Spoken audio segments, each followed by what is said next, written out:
This episode was brought to you by our amazing patrons, in particular, our top tier patrons, Gordon Lipford, Ian Fisher, Niavalis Trunknar, and Sunsor. We simply couldn't do this without you, and we thank you from the bottom of our hearts.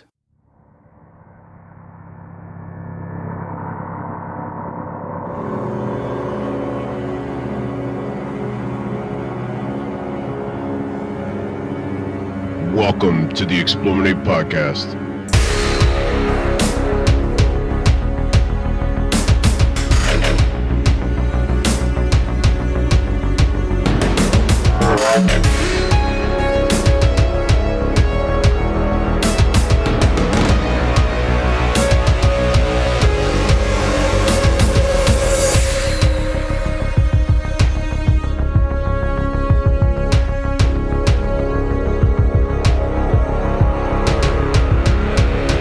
Welcome, friends, to the Explominate Podcast. I am your host, Rob. And joining me tonight is Ben. Hi, Ben. How's it going, Rob? It's kind of going not as well as it could, and I'll talk about that in a second. Hi, Drexy. How are you? Hello, mate. How you doing? Good day, Governor. Put a shrimp on the barbie, won't you, Shaun? That's not a thing. Hey, guys, how we going? So before the show starts and we get too far into this, I had major surgery 2 days ago.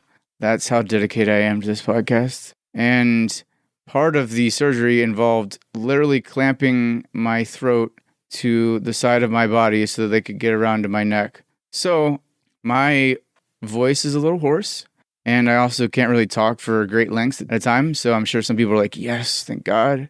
But I just want to give you a heads up if I sound weird, it's because my throat was literally clamped shut. So He also video called me after his surgery, and he can't remember doing it. oh no, I remember doing it. I just don't remember why I thought it was a good idea at all.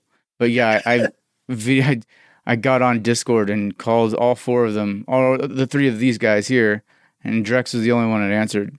And he got to see me post surgery. I have no idea why I did that, but I still think it's funny.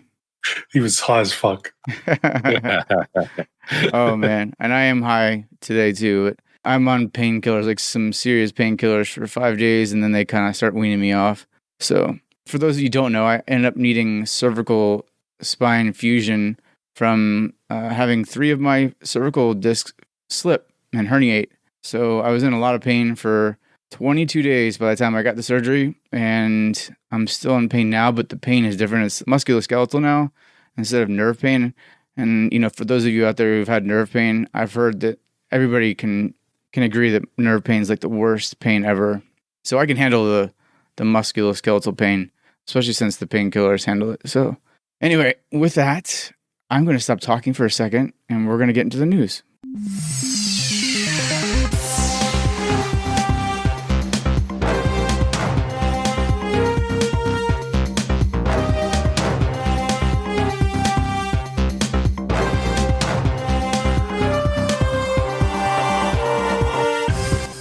I kid. I'm going to keep talking, and I'm going to tell you that Humankind was delayed from its April 22nd, 2021 date to August 17th. And I don't think that was a big surprise for many people, because Lucy, well, you know, the open dev Lucy scenario was really good, and I think a lot of people were like, yeah, okay, I can get into this. I still think a lot of people understood there was a lot of balance issues, and I mean, even just from that short dev scenario, there were videos made by quite a few people that were kind of, you know, showing off some of the exploits and some of the inconsistencies with game mechanics. So no surprise really, but Humankind was delayed until August. So with that, they revealed that they're going to have some new avatars that are going to be available as a result of this, as a kind of like a we're sorry. And I know they've got some stuff up their sleeves too, so I can't really say anything about that, but there's going to be more regarding Humankind soon, so stay tuned.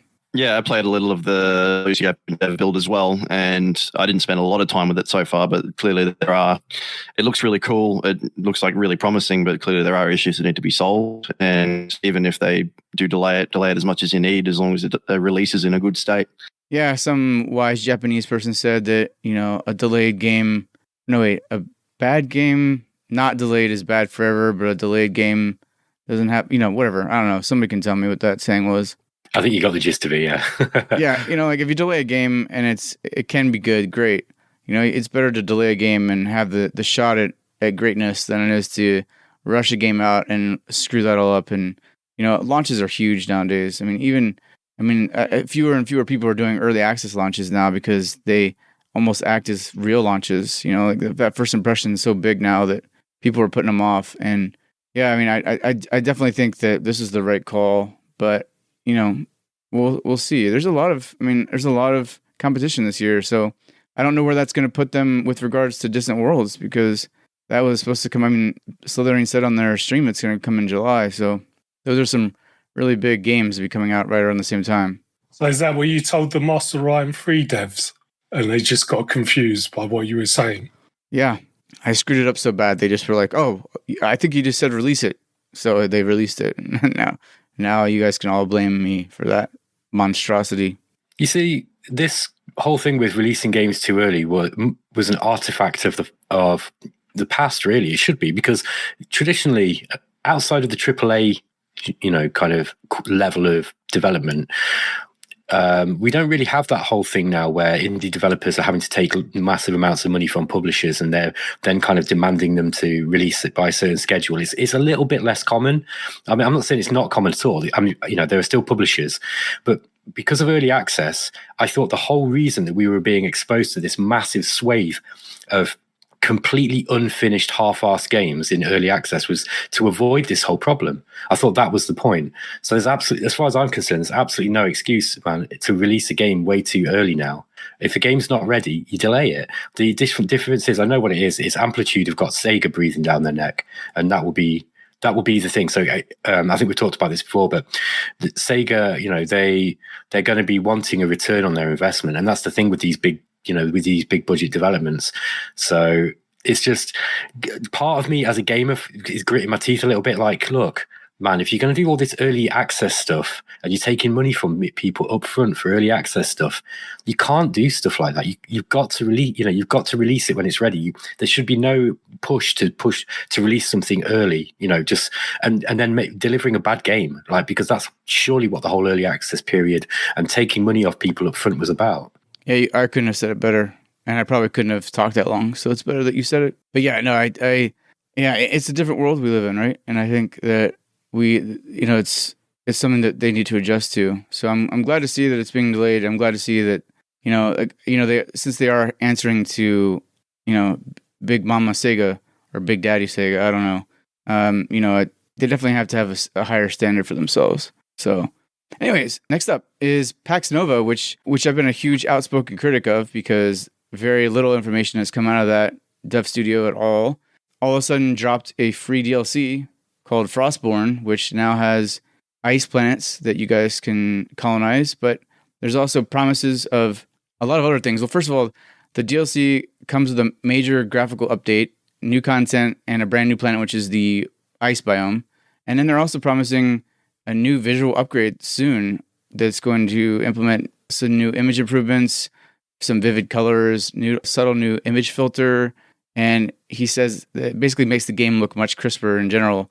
And that should be coming really soon. So that's not part of the Frostborn DLC that came out, but that's coming soon within the next week or so. They wanted to get it at the same time, but I guess they kind of missed it just ever so slightly. So it'll be coming soon. And I'm pretty impressed because I think the only way you could make up to the fan base that they screwed up the initial launch so badly and that they've been so quiet is to do something like this. And I just didn't think they had it in them. So the fact that there's a brand new free DLC for Pax Nova is exactly what I think this game needed to kind of sway people's minds a little bit. And with that being said, we have a few copies we're giving away. I have 3 copies I'm giving away on our Discord, but those might be gone by the time you hear this. And then we have another 3 copies we're going to be giving away on the website. So stay tuned for that. And, we're always happy to support good business decisions like, thinking of the customer first. So we're going to celebrate that by giving away some games. Pax Nova, I've been looking at it. I've been holding off on buying it because I bought in on Dawn of Andromeda, so I've also been quite critical of it. But with this DLC coming out, it looks like they're definitely moving in the right direction. So it's actually on a pretty steep sale at the moment too. And I think if they are making this step to make things right, it's definitely worth looking at. I've got Pax Nova, and I haven't played it a whole lot, but what I played of it, I actually really enjoyed. I didn't even really get that far off the planet, to be honest. So I kind of played like the first 3 or 4 hours where you're mostly terrestrial bound, but I really enjoyed it. I thought it was, for the kind of 4X it is, it was, the mechanics are pretty solid. The graphics were much improved by the time I got around to playing it. I just think the whole thing looked like it was going somewhere. I quite like the races in it. The tech tree was understandable. It wasn't particularly confusing. I think it's got the potential to be a really solid game. So I really hope that this new update will allow other people to be able to enjoy it as it was intended. Because Rob's rightly been quite critical of this one, just because of some of the lack of communication. And I think there's been some genuine reasons why that's been going on, actually. But let's see how it goes. Yeah, I mean, so from what I understand, I haven't played it in fact, I haven't played it at all. I fired it up a little bit today just to see what the ice biome looked like. It looks pretty good, but there are people that are much more in the know about its status, and they say that a lot of the major bugs have been fixed. There's still a couple lingering around, but some of the like real game-breaking ones are gone. So, and that was probably the biggest issue, was that there are a lot of game-breaking bugs, and the other big issue, and I think the most consistent feedback, was that the game felt like it didn't have that much, life to it. It didn't feel like there was any real flavor. And, I don't know what they're going to do to address that. I think that they could make the interactions between factions a little bit more flavorful, and that might help. But I do think that the game, like you said, Ben, is pretty solid. And I had fun with it. So I just want to see more. I was mostly upset because I wanted better for it, and I thought Pax Nova was the best chance that they had to make a really good game. Really quickly, the first patron who emails me at explominate@gmail.com who wants a copy of Pax Nova and simply says that you want a copy of Pax Nova will get a copy of Pax Nova. So if you're a patron and you're listening to this, shoot me an email. You might be the first one. Good luck. So anyways, next up, we have Star Dynasties, which revealed its roadmap through early access. And it's basically just things that I would say 100% is exactly what I was expecting and hoping for. And the first thing that they're going to drop in May is a story events editor, which is pretty cool. I guess that means that they're going to allow you to, basically they're going to throw this mod tool out real early to let people start throwing in story events, which I think is really, really needed for Star Dynasties. That kind of flavor and that kind of story generation is missing from that game. So yeah, who better than the target audience to throw that at and say, here's the tools, you can do it. But of course, they're going to have some story events themselves alongside it. And then in July, they're going to have some expedition events. So I don't know what that's all about. And finally, in the third quarter of 2021, with the full release, they're going to have a colony improvements overhaul. So they're going to probably, from what I've read, it looks like they're going to add some depth to colony improvements and to managing your colonies. So those are all good things in my opinion. And it sounds like they're not going to go crazy with the colony improvements, because I don't think they want to or should, because if you start to get bogged down in colony management in a character-driven game, I think that really takes away from the focus. But it sounds like they're going to do a little bit enough so that you can, you have something to do when you're not, trying to, have sex with your sister-in-law or, backstab or assassinate your brother or whatever it is you're doing in that game. So it sounds really good. And I really dig the roadmap. I think it's a great direction for the game. Sounds like a typical night out in Newcastle to me. I didn't think you guys ever came that far north, mate. Anyway, moving on. The devs from Interstellar Space Genesis have announced that the natural law expansion was a success. So they are continuing to develop the game, and they're working full speed on the next DLC, which is really good news because, again, I've sung the praises of this game so much, but I think they're doing really good work. And unlike a previous news item, these devs actually like to support their game and tell the community what they're doing. So yeah, they're planning for a summer release of a free update and followed by an expansion by the end of the year. So yeah, definitely looking forward to that. Yeah, no, I was really glad to read that Natural Law did well enough, because I know that there was some concern that if it didn't do well enough, that there wouldn't be much in the way of more content for Interstellar Space Genesis. But yeah, it was good to see that it was and that they are, because that game deserves more. And it sounds like they have some pretty unique things on, up their sleeves. So I'm excited to see what they come up with. Yeah, that's one I think I'd like to play on the channel at some point, or one of us should play on the channel, because I know that that's one that you've played a few times, Rob, and it's always like looked a lot of fun. I've had my kind of head a little bit too absorbed with the remnants of the precursors, and that's a kind of similar-ish, Master of Orion-like game. But I think it's time to jump into that now, because it's pretty well developed, isn't it? Yeah, no, it's actually a really solid game. So I'd love to see you play it. I can't promise I'll be very good at it. No, I'm not good at any game I play, so don't worry about it. No one. Well, people judge you no matter what, right? Like, I think it's funny that what I've noticed is that no matter how good, like, you're clearly very skilled at Shadow Empire, but people still have things to tell you how to, like, the little itty bitty things that you could have done better because you were talking and playing at the same time. It's just funny that no matter what, people always find something that you did wrong. It's funny. I've had some good criticism in the past. I think the best one that I had recently was on the Realms Beyond forum, because I made the mistake of posting up that Caster of Magic one up on Realms Beyond where Cerevi and his buddies hang out, and there was it didn't really get very many comments. Actually, Cerevi came and watched the show, watched the series for a bit, and kind of made some comments on some of the stuff that I was missing, which was really nice of him. But I did warn them that I wasn't very good at it. It was like one guy was like, "This guy cannot play Master of Magic." That's like one of the nicer things that people have said as well. Like, I've had some, I think I totally understand why people don't, certain YouTubers say they just don't read their YouTube comments anymore. Actually, people have been mostly quite nice to me, but still, every now and again, you just like, kind of your face goes blue when you're reading them. Okay, and in the next news segment, we've got Stellaris. So this is the Nemesis update that they've been talking about, and basically, yeah, they're adding this crazy Nemesis faction, which is you. So it allows you to basically play as the end game threat. They're also talking a little bit about some diplomatic updates, espionage, and things like intel. I'll be honest, I'm not really that familiar with what all the new stuff is. So if you go to their Steam page and just read it through, and it'll tell you exactly what's going on. But actually, this kind of hate Paradox for doing this, because I really didn't want to jump back into Stellaris. However, who doesn't want to be the end game threat? I mean, that does sound pretty damn cool, and I think espionage is probably something that the game's mechanics can support now. So I don't know, Drexy's going to wag his finger at me and tut, but I think I might just try Stellaris. I'm not even listening. He's not even listening, is he? Yeah. I'm going to try it. I'm going to give Stellaris one last chance. That's what I keep saying. Every time a new expansion comes out, I'm going to give it one more chance. It's a really sound business decision, because it's clearly keeping people, even that don't really like the game, coming back, because we want that next expansion to be the right one. And I mean, kudos to them for that. They figured it out. But I don't think that, in fact, none of the things that Nemesis is going to be introducing sound like, busy work to me. It actually all sounds pretty good. So it could be something that I enjoy.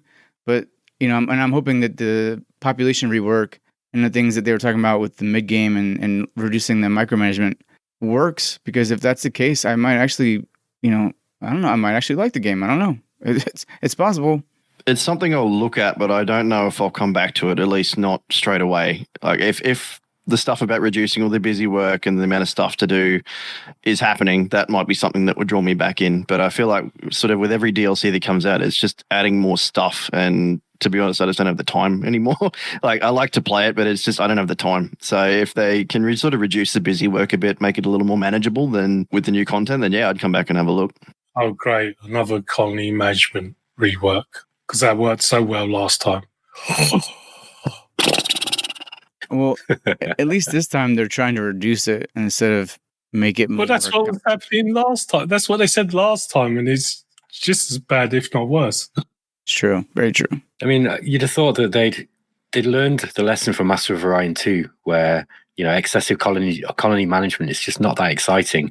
Like, it's one of those mechanics where, yeah, you have to get colony management right, but if you're having to do a lot of busy work in order to get a very basic thing like just setting up the correct numbers in order to get what you want out of the Empire, that's not good. Like, colony, like the colony management stuff, or the city management stuff in something like Shadow Empire is also really, really, there's a lot to it, right? But it never feels like busy work because it's just a few clicks, and there's always something different you've got to do as well, and it all interlinks in different ways. So there's so much stuff you can do, and you feel like you're actually doing it because you want to, rather than you've just got to click on this thing in order to do something. That's kind of the vibe I got with Stellaris a little bit. But anyway, let's be a bit more positive about it and hope that we can.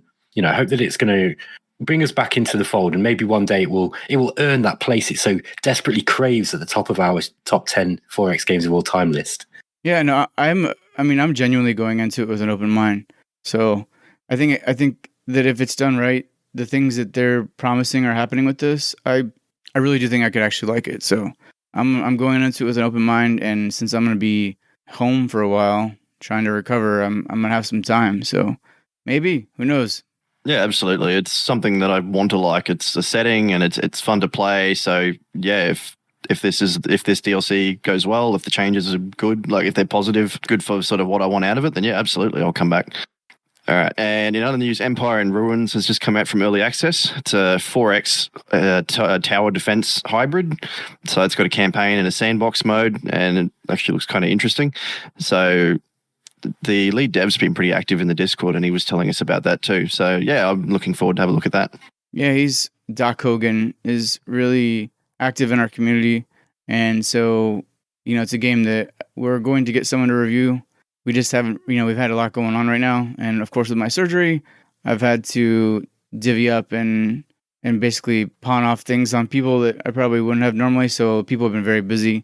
But we will get to it. We'll have a full review at some point, and we have like an early access review, so we'll probably just use that as a platform to see how much has changed and how much has improved. And yeah, like I said, it's a guy who's very active in our community, so hats off to him. We're really excited that he's pulled it off, and hopefully the game is well received and sells a lot.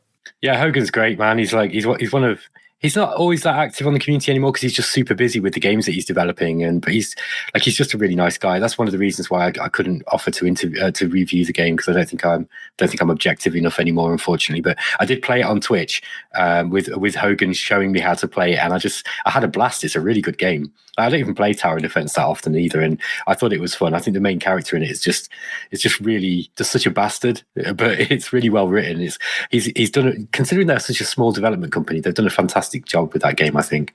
Yeah, it's definitely unique. So I would check it out if you like tower defense, and it's got grand strategy elements, and and it's a sense of humor that's very irreverent. So if you like that kind of thing, check it out. And then another Empire of Sin came out with its auto-resolve patch or content update. That's a feature that people have been asking for since the game released. So you can now auto-resolve battles now, finally. And what I wanted to say about that too is that I managed to score an interview with Brenda Romero, who's, kind of a legend in the video game world. So we're going to be talking to her about Empire of Sin. And of course, we might have to ask some questions about some of the wizardry games and stuff that she was involved in back in the day. But yeah, we'll actually be speaking to her in early May, and, kind of picking her brain about Empire of Sin and what's next, and, why 1920s gangsters in Chicago, and just, kind of get to know her better too. So with that too, I also want to mention that I've managed to score a few different interviews that I think are going to work out really well for this podcast. And so there are things that you guys can look forward to. I have one with Glenn Pauly of Star Dynasties. So if you guys have any questions that you want to ask the lead developer of Star Dynasties, please, come by the Discord or leave a note in the comments below of this show of questions you want me to ask Glenn. And then we also have Chris Park of Arkin Games. He wants to come on and talk about the giant beta that he's been running on AI War 2 and the enormous amount of changes that he's made to that game. And we're going to actually do 2 podcasts with him. First, we're going to talk about this beta, this huge overhaul of the gameplay mechanics. And then the second is going to be with the next DLC. So I can't tell you the last time that I had a game in my library that I knew I should get around to and finally did, and wish I'd gotten around to sooner, because AI War 2, now that I'm playing it again, is genuinely one of the best games I've ever played. There's so many variables to that game. there's so many different things that you can and have to do to win, and the asymmetric nature of the game makes it genuinely as difficult as you want it to be. And I could sing its praises all day. I think AI War 2 is easily one of the most underrated games of all time, possibly at this point, because so few people are talking about it. And yet, when I play it, there's just masterful design there that just I wish I could sing from the rooftops about, because people need to be playing it. And I know so many people have the game and they're not playing it. It's just insane to me, because once you get past that beginner's block, it really becomes something that you just I think about even when I'm not playing, and that I haven't had a game like that in so long.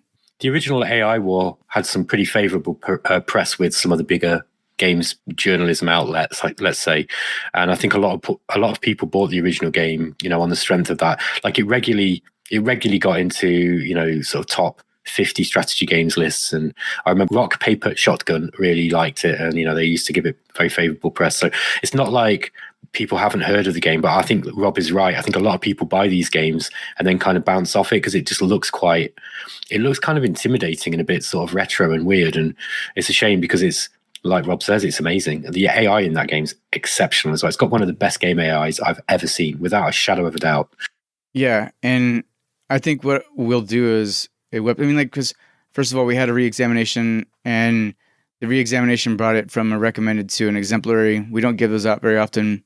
In fact, I know we've given out less than 10 in the 7 years we've been here. So it's an exemplary game. It's 100% extremely good, top tier.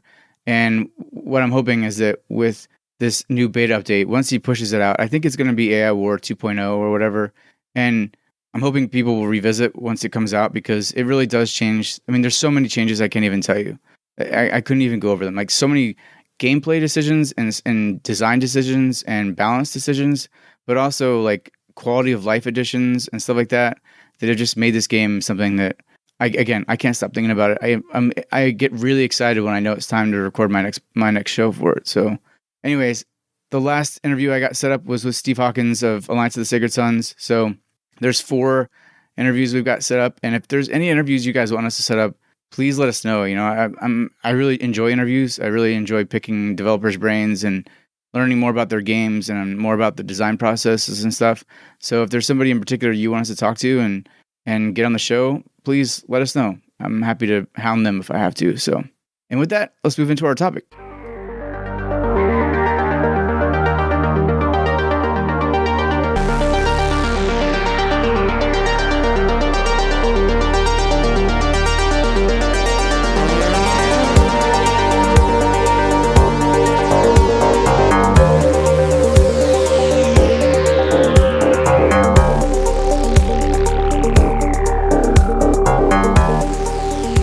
And tonight's topic is actually, we kind of polled the audience here this time to see what it was that they wanted us to talk about. There's a couple of really good subjects and ideas that we're probably going to use for future shows. So I promised that whoever's topic was chosen would get first dibs on any giveaway we had. So basically, like if we put out, Empire of Sin as a giveaway and they're like, oh no, I want that one, they were going to have first dibs at it before anybody else.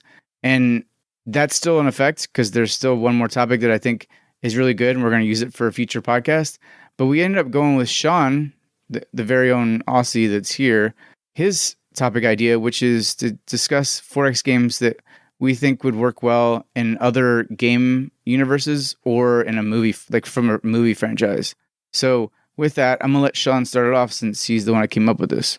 So the idea that I thought up of was, basically what you said would be games from movies, other movies, other game franchises that would be good to be transferred into a 4X or strategy game. Like John Wick got turned into John Wick Hex from that, or Gears of War, a different game franchise, got turned into Gears Tactics, something like that. That was the idea that I was running with for that. So the first example that I thought up with that I was thinking of for ages was actually Halo. I know there's some games out there that are from Halo, like you've got Halo Wars, there's the mainline games, but I thought having either a tactics game with large scale battles or having a real time strategy game, maybe sort of like Sins of a Solar Empire. Well, that already has a Halo overhaul mod, but something along that line, some sort of like real time grand strategy, 4X kind of game, where you could have space battles and ground battles, would be really cool. And there's a ridiculous amount of lore that they could draw from, so they don't have to use anything that already exists. So I thought that would be something really cool to go with. So Halo was a game that I played kind of when I was a student the first time round with my housemates, and I loved that game. The original Halo was great on the Xbox, but I haven't kept up with it at all. I didn't play Halo 2 or any of the other games. So what is it about that franchise you think that would make it kind of fit with a 4X game or a strategy game of some kind? Well, there's the different factions. I don't know. There's not a lot of factions to choose from, but some of them have sub factions, and there's the Covenant, the aliens, there's the humans, and then there's a couple of other ones that pop up later on. But it's a massive scale conflict, like over multiple star systems. So you could have these huge scale battles, and probably not much in the way of diplomacy, I imagine. So I don't know if a 4X would actually work that well. Maybe like a 3X or something, but. Yeah, you could have massive scale battles. You could have your tech trees and multiple factions. So I thought that would be pretty good. Yeah, so I was thinking about this, and this topic kind of gives me PTSD, and I'm gonna explain why. Because just be careful. There's a bit of a ranting coming, right? So if you're an old man like me or an old woman, whatever, and you've been playing games for a long time, you will know that the worst, most disappointing games of all of them were always things like film and franchise tie-ins. Like, they're always awful, and you were so excited for this like RoboCop game or Terminator game or whatever it was, but whenever they came out, they were just absolute crap. And I don't know if you guys who are listening are familiar with Angry Video Game Nerd, but it's a guy called James Rolfe, and he's a filmmaker, and he makes these kind of amusing videos about video games, and he just kind of like loses his shit basically and gets really angry, but it's funny, and it's a classic YouTube channel as well. He's one of the original YouTube stars, I guess, and he's so well beloved of the YouTube community because he was going since about 2006, 2005. So he's like early doors, but he did this amazing like series of rants about tie-ins, because again, they're always crap. And on the Nintendo, they were always crap, and they were always made by this one company called LJN. So and they had like this rainbow logo, and he just called it the rainbow of shit, because every time one of these games came out, it was just like the most awful rubbish. So yeah, I kind of get PTSD from this whole topic. And I'm glad that we didn't just stick to film tie-ins because, film franchises, because man, I mean, I'm just going to give you an example, right? So there's a Starship Troopers game that's just being released by Slytherin, and it looks cool, right? It's an RTS game. It looks like a standard RTS game, but Starship Troopers they've kind of built that around the Paul Verhoeven film, which is kind of good, right? It's a guy who did RoboCop, and it was an interesting film, but he missed the point completely about Starship Troopers. He kind of turned it into this sort of kind of sly, kind of critique of American foreign policy being some fascist thing, and that's not what the original book was about at all. The original book was actually a really interesting meditation on social, on a potential political system that might fix certain social problems, and it had some, kind of space opera sort of sci-fi stuff in the background, but it was a really, really clever book. So they're making a game of a misunderstanding of a book that's actually really intellectual, and to me, it's kind of like, it'd be like making a Game of Thrones game where you're just, where it's like a Tekken style combat game, like Street Fighter. Like, it's kind of missed the entire point of the show. So yeah, I'm not massively keen on this topic, to be honest with you. I don't think games ever really get these franchises right. I mean, Battlestar Galactica, now Deadlock's a really good game, I've got to say. But again, like the space combat in Battlestar Galactica is probably the most boring part of the entire series. The series is deep as hell, man. It's one of the best sci-fi series that's been released ever. It's in my top 5 TV shows ever. It's incredibly good.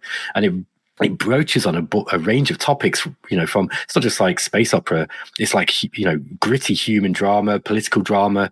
There's stuff to do with, there's like occult stuff. There's loads of like new age and kind of mainstream religious concepts in there. It's incredibly deep, and, they make a space tactical combat game out of it. Do you know what I mean? So that's just what I wanted to say anyway.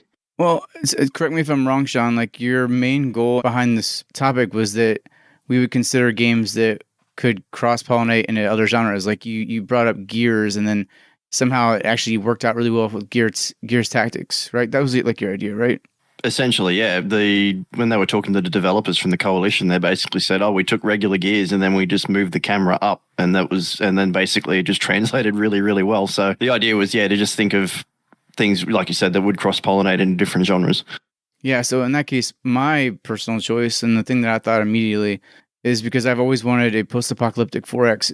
I would love to see a Fallout 4X game where it had like that 1950s humor, that 1950s like aesthetic and theme, but you were basically rebuilding civilization after everybody was coming out of the vaults, and there would be a lot of room for diplomacy, of course, because once the people came out from the vaults, there would be limited resources, and you'd probably have factions much like Fallout where you have raiders, you'd have people that were just mean, and then you might have people that were more into cultivating and farming and trying to like rebuild the planet and stuff like that. And I just think a Fallout 4X game would be amazing. I think it would work really well because, I mean, you have the theme, you have a perfect reason for people to be rebuilding, and I think that you also have a perfect setting for varied and asymmetric factions because, like I said, you could choose to be someone who's more agrarian and then more focused on cultivating the land. And meanwhile, you've got people like Battle Mode who are, running around as land pirates, like stealing everybody's stuff. And you could do some really cool things with that. I think Fallout is ripe for cross-pollination into other genres. Yeah, in the way of post-apocalyptic 4Xs, they do have that one, what is it, from Paradox? Surviving the Aftermath. So there is something there to show that the post-apocalyptic setting can work, I guess. But that would be a really cool setting to transfer across to a 4X game. Yeah, and I would definitely I'd want to stay away from real time. I think it would work really well with the turn-based, and I just, for me, I mean, even just having that same aesthetic, I think the Fallout aesthetic and theme is great. Like the fact that everything kind of got stuck in the 50s because that was right before the bombs hit. I think you could do that with the UI. You can make it look real nice. And yeah, like I said, you could have everything that you like about the Fallout RPG games, but in a 4X setting. And I think that would work. And I would play the crap out of that. So Bethesda, you come at me. Come do this, please. Despite everything that I just said, I think that's actually quite a nice idea. I think, like you said, the Fallout world would really support that kind of gameplay. And there's so much world to explore with that, and it's a big world. And one of the great things about the RPGs is as well that it gives this indication that there's so much more out there, that you're not immediately privy to. So yeah, that sounds like a cool one. I had one which I'd really like to see. That's actually the Dune universe, but based on after the death of the God Emperor, where the whole sort of galaxy is in upheaval, and you have a lot of different factions, a lot of lore. I think it'd be a really good base for a really good game.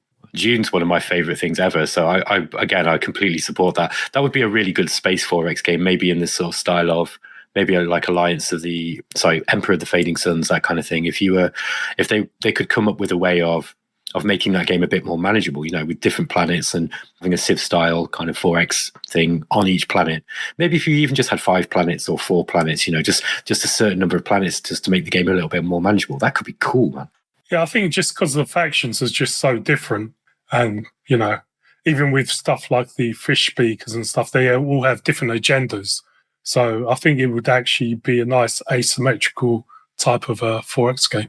Yeah, so this is an idea that both Shaun and I had, and it's about The Walking Dead. So I've been watching The Walking Dead with my missus a little bit. I've not watched the whole series, but just kind of some of the more interesting stuff. And that's a really interesting, really quite dark, deep world that they've created there. And well, I don't know if it's deep, but it's certainly interesting. And, that's another game, I guess a little bit like Rob's idea for Fallout. I think it'd probably be the same kind of thing, maybe you and a little band of survivors. It might work like something like Thea, so you've got to kind of gather supplies, and you're going to be a wandering group long before you're able to kind of find somewhere to settle down. And then it might work like a kind of Thea sort of game. But I think that's quite an interesting world universe to experience, because really your main enemy are going to be like sort of Civ barbarian tribes.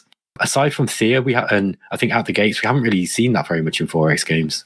Yeah, the idea I was going for with the Walking Dead games was more of a tactics game where you'd be exploring locations from the game and you could maybe get ambushed by zombies or you'd be getting into fights with other human factions, that kind of thing. There is an indie game in development, Urban Strife. Yeah, so that sort of seems to be going along that kind of vein. They have zombies and it's taking a lot of inspiration from the classics like Jagged Alliance and that sort of thing. So that's along the same sort of line, but something like that set in the Westworld universe, like a big budget kind of game would be really cool, I think. How would the zombies work in a Freud's game? Would they just be like barbarians in Civ or something? I'm not really sure. I guess you could have them, like as a sort of ever-present threat that you need to fight. But I think much like in the series, the bog standard zombie is eventually not going to be something that's particularly threatening or even particularly interesting to fight. So I don't know if it would work maybe like in XCOM or in XCOM 2, where you've got the zombies that they're just sort of like something that you can use to rack up more kills in order to get more skill. I don't know. It's something like this. Just there's some way that you could have them in there as some sort of threat that isn't necessarily the main focus of the game. Well, I think you could actually use the same mechanic that AI War 2 uses in the threat level. Wait a second. Did I just say AI War 2 again?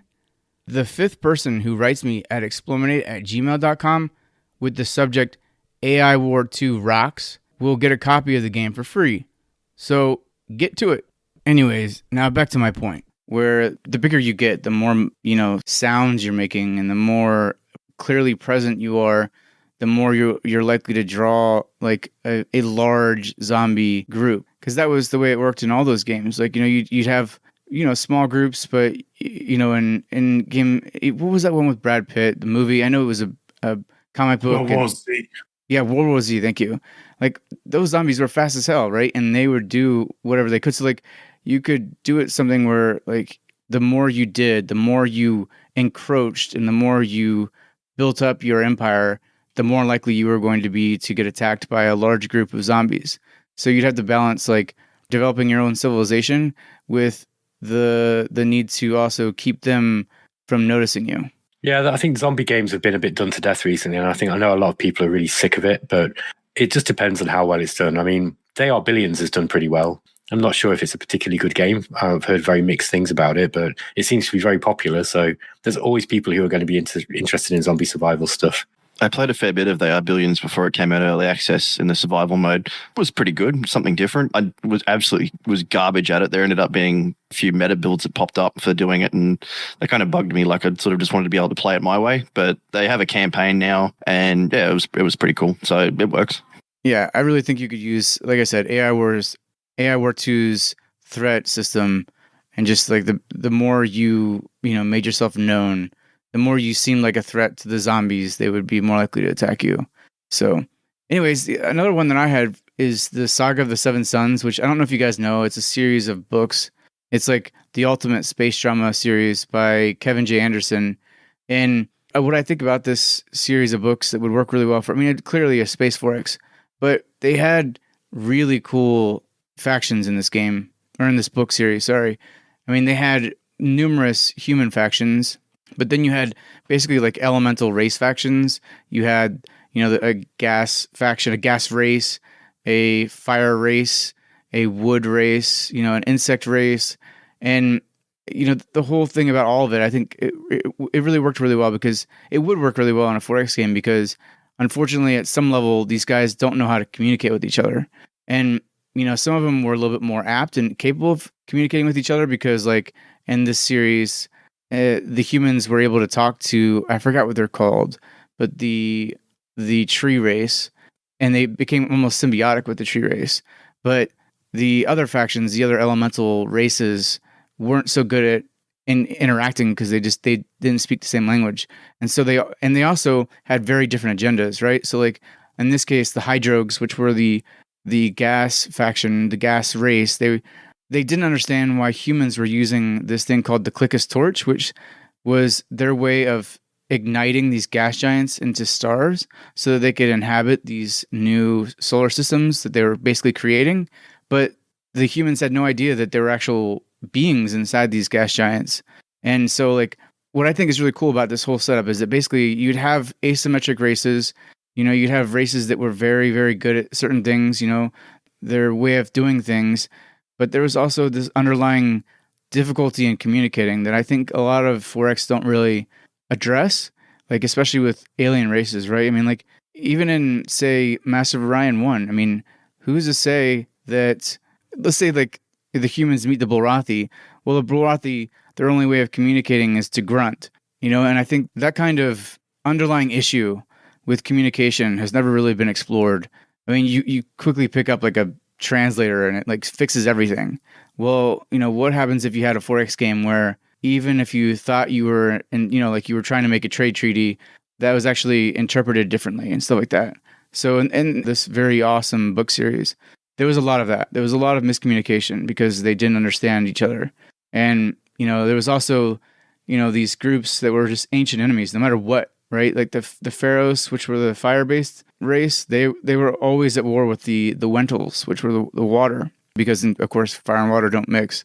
And, you know, I think that kind of stuff would be really cool. So it's interesting that we were talking about Kevin J. Anderson because, you know, in the context of this topic, because he's pretty much a guy who made his name doing franchise books like Star Wars and Dune and all that kind of stuff. But he's a pretty good writer. But yeah, just to pick up on one point, that whole thing with the alien communication, Shadow Empire's just done that. It's got, well, something similar. So you have these alien races and you have to learn how to communicate with them first. And you have like these interactions with them where they'll be like kidnapping people, but just giving them cakes and stuff. So you've got to try to figure out how to deal with them. You know, you can try to deal with them with your security forces and, you know, boot them out, or you can try to talk to them. And so that it's not quite as deep as you've been talking about, but that's cool because you have to you have to learn how to speak to them first, and you've got like a language rating with them, and you have to build up your language rating. So yeah, I mean, sorry, I'm just picking up on just one little bit of all that stuff that you said, but yeah, Shadow Empire kind of got there first there. No, that's awesome. And I mean, that's perfect. I would really like to see more of that, right? Like a language rating. You know, as you do interact with a race more often, you are going to be capable of understanding them a bit more. Another example that I have, and then I'm done talking because my throat's killing me, is A Speaker for the Dead, which is Orson Scott Card's follow-up to the Ender's Game. There was like this sentient race, like of small mammals that were basically killing the people that ended up getting closest to them. And Ender comes in there, and he's like trying to help these people figure out why it is they're killing the people that end up getting really close to them. And it turns out that in their culture, when you've reached a certain level of like reverence, you get to become a tree. So they like plant a tree and they kill you at the base of this tree, and then you're actually like still sentient inside the tree. And, you know, if it weren't for the fact that Ender like went and like, you know, involved himself in there and got, you know, and you know, upped his language level with them, they would have never known why. And they were going to exterminate them. And Ender didn't want to exterminate them because he just exterminated, you know, the bugs in the previous book.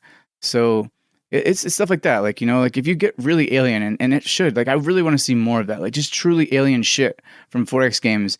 And you can get a lot of really good examples from that, from, you know, a variety of mediums like books and movies and even other video games.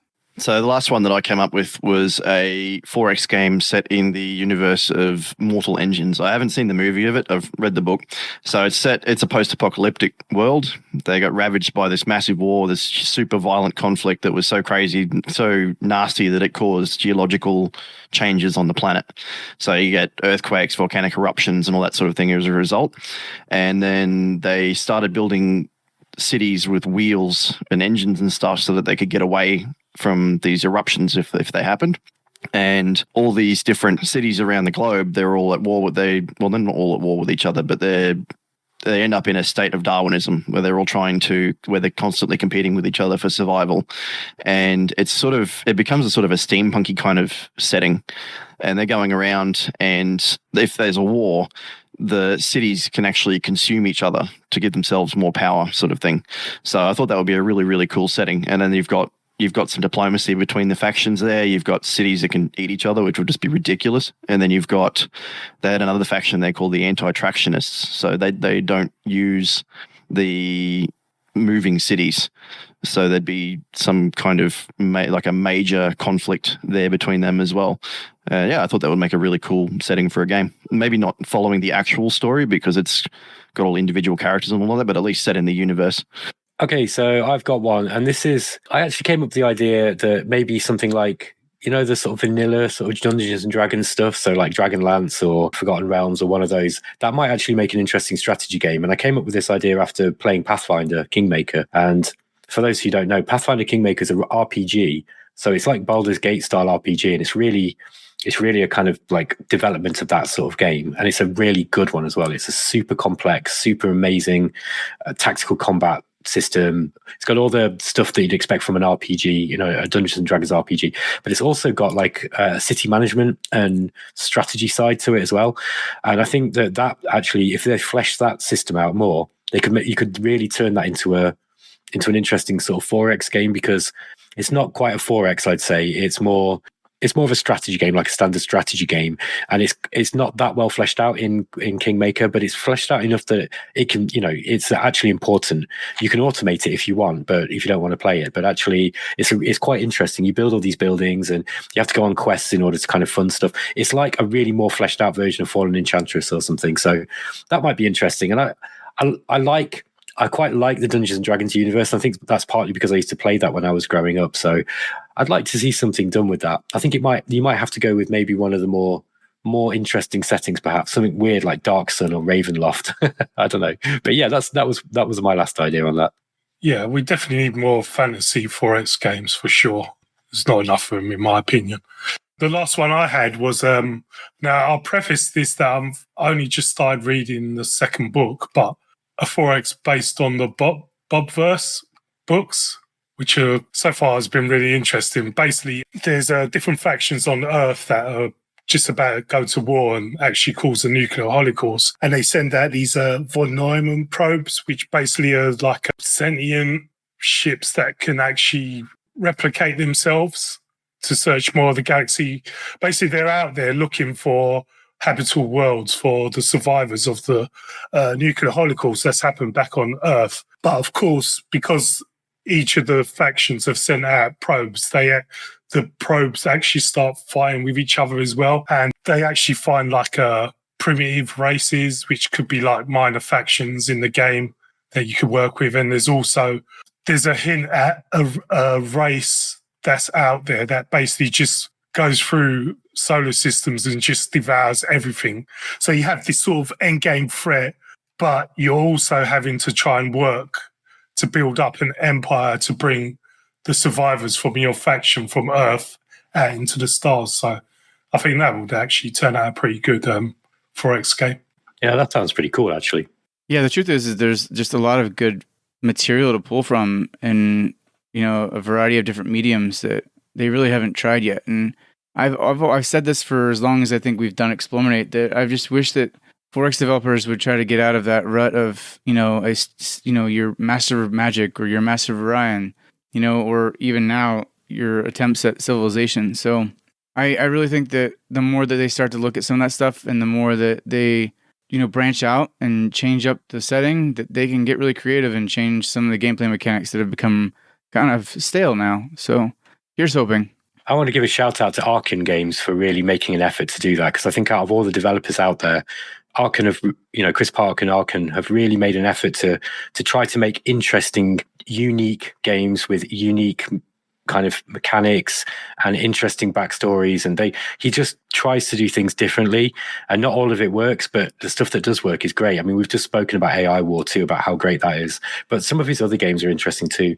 Last Federation deserves a look, and that's kind of like a sort of space strategy 4X game that it's just totally different to everything else. It's very much based around diplomacy, with this kind of weird shoot 'em up side to it as well. It's just a really odd game. And, I want to see more innovation like that. That's like, and if we can kind of get that kind of innovation into some of these weirder titles like we've been talking about, maybe the 4X genre might actually go in a new direction.